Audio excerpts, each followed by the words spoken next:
El regreso del hijo pródigo. Meditaciones ante un cuadro. De Henry J. Nouwen. Editorial PPC. Introducción. El hijo menor, el hijo mayor y el padre. Al año siguiente de ver el hijo pródigo por primera vez, mi trayectoria espiritual estuvo marcada por 3 fases que me ayudaron a encontrar la estructura de mi historia personal. La primera fase consistió en mi experiencia de ser el hijo menor. Los largos años de enseñanza en la universidad, así como mi intensa implicación en los asuntos de América Central y del Sur, habían hecho que me sintiera algo perdido. Había ido de un sitio a otro, había conocido gente de todo tipo y formado parte en cantidad de movimientos.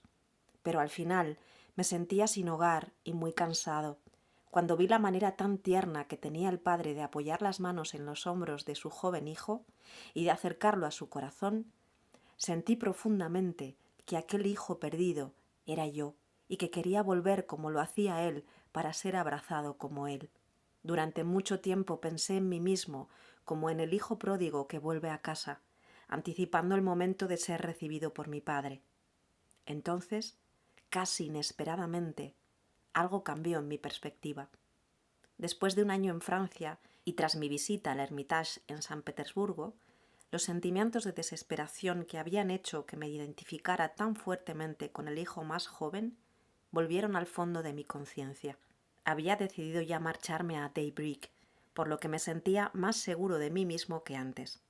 La segunda fase en mi trayectoria espiritual comenzó una mañana mientras hablaba del cuadro de Rembrandt con Bart Gavigan, un amigo de Inglaterra que había llegado a conocerme profundamente el año anterior.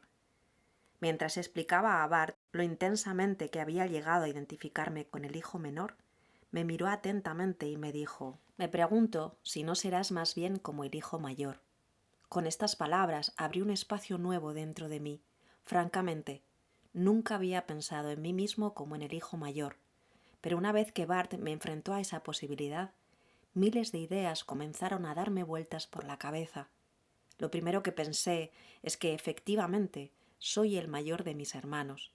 Después, caí en la cuenta de lo obediente que había sido a lo largo de mi vida. Cuando tenía 6 años ya quería ser sacerdote y nunca cambié de opinión. Nací, fui bautizado, confirmado y ordenado en la misma iglesia, y siempre obedecí a mis padres, a mis profesores, a mis obispos y a mi Dios. Nunca me fui de casa. Jamás perdí el tiempo ni malgasté el dinero en búsquedas sensuales. Tampoco había embotado mi corazón por el exceso de comida, la embriaguez y las preocupaciones de la vida. Lucas 21:34. Durante toda mi vida fui responsable, tradicional y hogareño. Pero con todo, había estado tan perdido como el hijo menor. De repente, me vi de una forma totalmente nueva. Vi mis celos, mi cólera, mi susceptibilidad, mi cabezonería, mi resentimiento y, sobre todo, mi sutil fariseísmo. Vi lo mucho que me quejaba y comprobé que gran parte de mis pensamientos y de mis sentimientos eran manejados por el resentimiento. Por un momento me pareció imposible que alguna vez hubiera podido pensar en mí como el hijo menor. Con toda seguridad, yo era el hijo mayor, pero estaba tan perdido como su hermano, aunque hubiera estado en casa toda mi vida. Había trabajado mucho en la granja de mi padre, pero nunca había disfrutado completamente de la alegría de estar en casa. En vez de estar agradecido por todos los privilegios que había recibido, me había convertido en una persona resentida, celosa de mis hermanos y hermanas menores que habían corrido tantos riesgos y que a pesar de todo eran recibidos tan calurosamente. Durante mi primer año en Daybreak, aquel comentario tan perspicaz de Bart siguió iluminando mi vida interior, pero iban a suceder más cosas. En los meses que siguieron a la celebración del 30 aniversario de mi ordenación como sacerdote, fui entrando en una profunda oscuridad interior y comencé a sentir una intensa angustia. Llegué a un punto en que ya no me sentía a salvo en mi comunidad y tuve que marcharme para buscar ayuda y trabajar directamente en mi curación profunda. Los pocos libros que me llevé trataban de Rembrandt y de la parábola del hijo pródigo. En el tiempo que viví en un lugar aislado, lejos de mis amigos y de mi comunidad, encontré gran consuelo en la lectura de la tormentosa vida del gran pintor holandés y en el aprendizaje de más datos acerca de la trayectoria agonizante que le llevó a pintar su magnífica obra.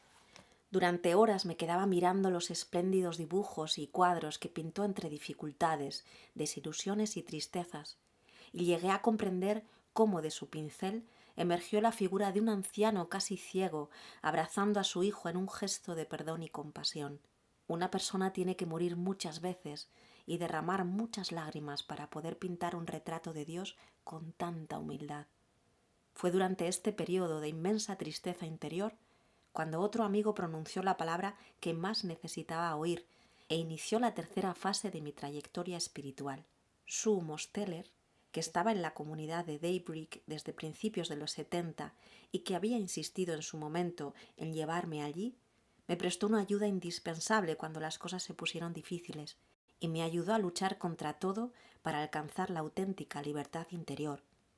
Cuando fue a visitarme a mi Hermitage y me habló del hijo pródigo, dijo: tanto si eres el hijo mayor como si eres el hijo menor, debes caer en la cuenta de que a lo que estás llamado es a ser el padre. Aquellas palabras me cayeron como un jarro de agua fría, porque después de todos aquellos años viviendo con el cuadro y mirando al anciano sosteniendo a su hijo, jamás se me ocurrió que el padre era quien expresaba más plenamente mi vocación en la vida. Sue no me dio la oportunidad de protestar. Toda tu vida has estado buscando amigos, suplicando afecto, has estado interesado en miles de cosas, has rogado que te apreciaran, que te quisieran, que te consideraran. Ha llegado la hora de reclamar tu verdadera vocación, ser un padre que puede acoger a sus hijos en casa sin pedirles explicaciones y sin pedirles nada a cambio.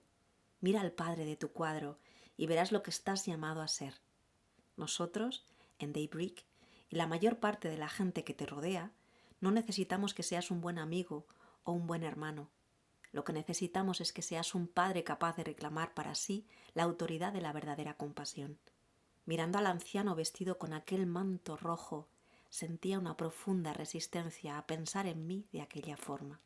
Me identificaba más con el joven derrochador o con el rencoroso hijo mayor, pero la idea de ser como aquel anciano que no tenía nada que perder porque ya lo había perdido todo y solo le quedaba dar, me abrumaba. Sin embargo, Rembrandt murió cuando tenía 73 años y yo estoy más cerca de esa edad que de la de cualquiera de los dos hijos. Rembrandt buscaba ponerse en el lugar del padre. ¿Por qué no iba yo a hacer lo mismo? El año y medio que ha pasado desde que Sue Mosteller me lanzó el reto ha sido un tiempo de empezar a exigirme mi paternidad espiritual. Ha sido una lucha lenta y muy dura, y todavía a veces siento deseos de permanecer en el papel de hijo y no crecer nunca. Pero también he saboreado la inmensa alegría de los hijos que vuelven a casa, la alegría de imponerles las manos en un gesto de perdón y bendición.